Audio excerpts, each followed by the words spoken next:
Hello दोस्तों, कैसे हो आप लोग। स्वागत है आपका इस नई वीडियो में। आज के इस वीडियो में हम डिस्कस करने वाले हैं कि कोई भी चीज़ हम फास्ट कैसे सीख सकते हैं।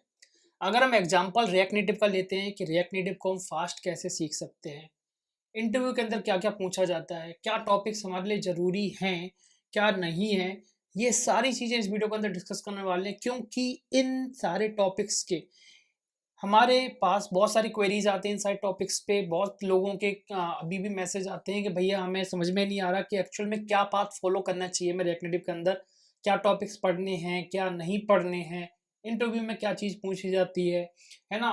फास्ट कैसे सीखे, हमें 5 से 6 महीना हो गया बट समझ में नहीं आ रहा है कि क्या क्या चीज़ें कवर हो गई हैं, क्योंकि हर दिन कुछ ना कुछ नया लगता है। ये सारी चीज़ों को हैंडल कैसे करें, तो इस वीडियो के अंदर देखेंगे, ये सारी चीज़ें डिस्कस करेंगे। ठीक है, वीडियो अच्छा लगे तो लाइक जरूर कर देना। बाकी स्टार्ट करते हैं।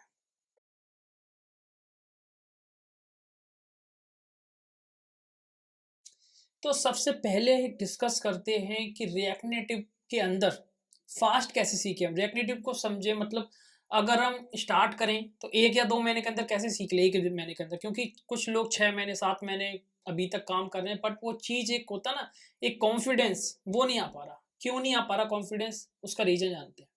देखो, सबसे पहली चीज़, एक चीज़ भूल जाओ, वो है परफेक्ट होना।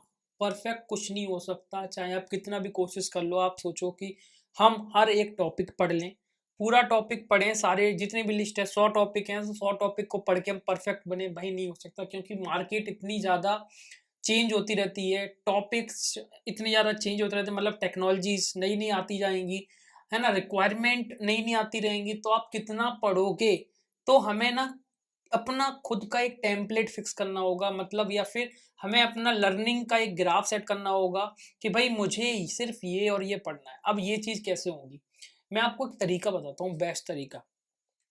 जब भी आप एक ऐप बनाते हो, एक ऐप आप बनाना चाहते हो, कोई भी एक ऐप बनाना चाहते हो, तो सबसे पहले में रिसर्च करनी होती है, R&D। अब R&D कैसे करोगे कि आप देखो कि जितने भी फ़ोन, आपके फ़ोन में जितने भी ऐप्स हैं, ठीक है, सारे ऐप्स को आप देखोगे तो उसमें 70 से 80% चीज़ें कॉमन मिलेंगी, चाहे वो यूआई पॉइंट ऑफ व्यू से हो, है ना, टेक्नोलॉजीज वाइज हो, कुछ भी हो।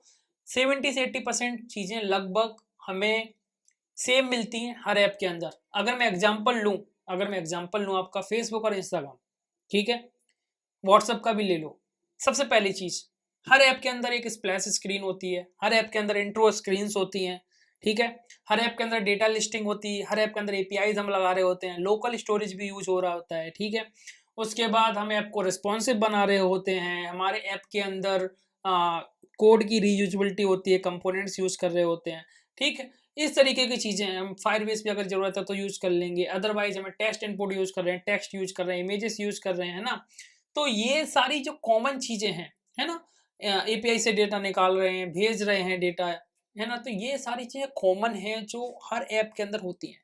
अब कुछ रिक्वायरमेंट ऐसी होती हैं जो हर एप्लीकेशन के लिए क्या होती है, यूनिक होती है।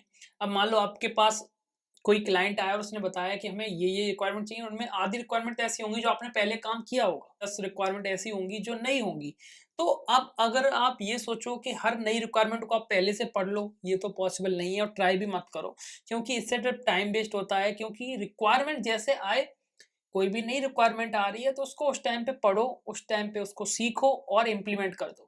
तो 70 से 80% चीज़ें जो होती हैं, हमें खुद से अपने आप को रेडी रखना होता है। वो 70-80% चीज़ों को ही रेडी करो। उसके बाद जो 30% 20% चीज़ें हैं वो वेरी करती हैं, टाइम के अकॉर्डिंग रिक्वायरमेंट चेंज होती रहती हैं, क्लाइंट के हिसाब से चेंज होती रहती हैं, तो फिर उसको आप कंट्रोल नहीं कर सकते हो। तो परफेक्ट होने के बारे में सोचना छोड़ दो, बस ये सोचो, स्मार्ट वर्क करो कि क्या-क्या पढ़ने से हम एक ऐप बना सकते हैं।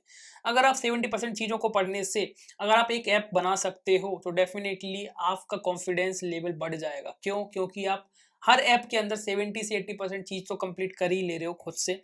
बाकी 20 से 30% चीज़ें आप थोड़ा-सा लर्निंग करके यूट्यूब, गूगल, स्टैक ओवरफ्लो, जो जो भी साइट्स हैं जहाँ पे कोड अवेलेबल है इन सारे लॉजिक्स को लेके, वहाँ से हेल्प मिल जाएगी। तो फिर हमें ये सब चीज़ें पहले से पढ़ने की ज़रूरत नहीं है।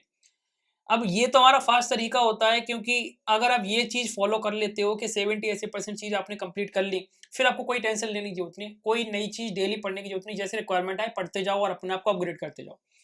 अब बात करते हैं कि इंटरव्यू में क्या करना है, इंटरव्यू के अंदर कैसा पूछा जाता है। देखो, रिएक्ट नेटिव इंटरव्यू ना बड़ा ही क्लियर सा कंटेंट है रिएक्ट नेटिव इंटरव्यू के लिए, मतलब क्वेश्चंस है क्या कि रिएक्ट नेटिव इंटरव्यू के अंदर पहले तो जावास्क्रिप्ट के क्वेश्चंस पूछे जाते हैं। जावास्क्रिप्ट के अंदर ES6 आपका अच्छे से पूछा जाता है, जिसके अंदर अपना डी स्ट्रक्चरिंग हो गया, स्प्रेड ऑपरेटर हो गया, एरो फंक्शन हो गया, है ना। उसके बाद मैप हो गया, मैप क्यों यूज करते हैं, है ना, वगैरह वगैरह, लेट वेर कॉन्स्ट में क्या फर्क है, जो ES6 के अंदर फीचर्स ऐड करे गए हैं वो सारे फीचर्स ज़्यादातर पूछे जाते हैं, तो उनको अच्छे से पढ़ो। उसके बाद जावास्क्रिप्ट के कुछ अदर अदर टॉपिक्स भी हैं, जैसे कि हमें एरेज के फंक्शन पता होने चाहिए, है ना, स्ट्रिंग्स के फंक्शन हमें पता होने चाहिए, है ना, कॉल अप्लाई बाइंड में क्या फ़र्क है, यूज़ मतलब कॉल बैक फंक्शंस क्या होते हैं, असिंक्रोनस वगैरह क्या होता है, सिंक का वेट, है ना, प्रोमिसेस क्या होती हैं, ये कुछ सेलेक्टेड टॉपिक्स होते हैं जो हमेशा पूछे ही जाते हैं। दूसरा चीज़ होता है कि हमें अगर जावास्क्रिप्ट पूछी जाएगी तो रिएक्ट ज़रूर पूछा जाएगा, और रिएक्ट के अंदर सिर्फ 2 ही चीज़ें हैं जिनके बारे में पूछा जाएगा। पहली चीज़ तो डोम को मैनिपुलेट कैसे कर सकते हैं, या फिर डोम है क्या, वर्चुअल डोम क्या है। दूसरी चीज़ हुक्स, हुक्स के बारे में पूछा जाएगा, और कंपोनेंट लाइफ साइकिल मेथड्स भी पूछा जाता है जो इम्पोर्टेंट है, ठीक है। तो कंपोनेंट लाइफ साइकिल मेथड्स हो गए, हुक्स हो गए आपके, और डोम के बारे में हो गया, ये रिएक्ट से पूछा जाएगा। उसके बाद आप रिएक्ट नेटिव के अंदर आते हो तो आपसे फिर क्वेश्चन पूछने को ज़्यादा बचते ही नहीं है, फिर आपसे रिएक्ट नेटिव के अंदर फ्लैट लिस्ट पूछ सकते हैं।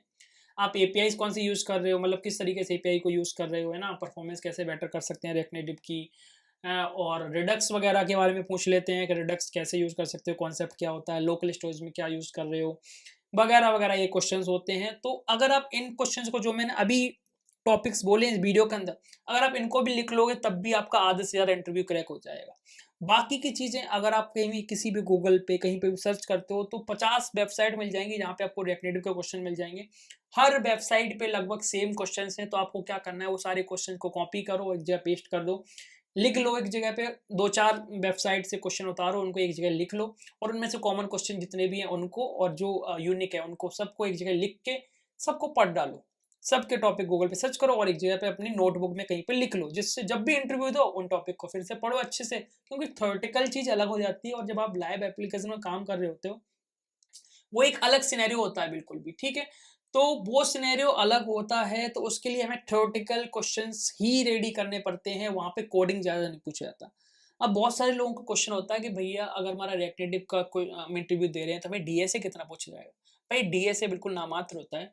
अगर डीएसए की बात करें तो स्ट्रक्चरिंग में सिर्फ हमारे पास जो डेटा टाइप में एरे और स्ट्रिंग्स हैं वो पूछा जाएगा। उसके अलावा ये पूछा जाएगा, जावास्क्रिप्ट के अंदर क्वेश्चंस पूछे जाएंगे ट्रैवर्सिंग के, है ना, सर्चिंग वगैरह के, ये सब चीज़ें पूछी जा सकती हैं। बट अगर आपसे आपसे बोला जाए कि आपको डी क्यू क्या होता है, स्टैक क्या होता है, भाई वो वाले क्वेश्चंस यहाँ नहीं पूछे। जावास्क्रिप्ट के अंदर जो नॉर्मल क्वेश्चंस हैं वो पूछे जाते हैं। रिएक्ट नेटिव के अंदर पहले से बहुत सारे क्वेश्चन है पूछने के लिए, जैसे हमारे पास जावास्क्रिप्ट है, रिएक्ट नेटिव है, 3 ऑलरेडी हमारे पास मतलब टेक्नोलॉजी से जिनसे क्वेश्चन पूछे जाएंगे, तो चौथी क्यों कोई डीएसए डालेगा। और बाकी यही सारे क्वेश्चंस हैं। एक बार अगर आप सर्च करोगे तो आपको समझ में आ जाएगा। लर्निंग के लिए सिर्फ 70 से 80% चीज़ों पे फोकस करो, और बाकी अगर आप 30% को रहने दोगे कोई दिक्कत नहीं। जैसे आपने मान लो हर किसी को मैप नहीं आता तो कोई दिक्कत नहीं, मैप नहीं आता, जब मैप का यूज़ करना होगा तब कर लेना, उस टाइम पे पढ़ लो।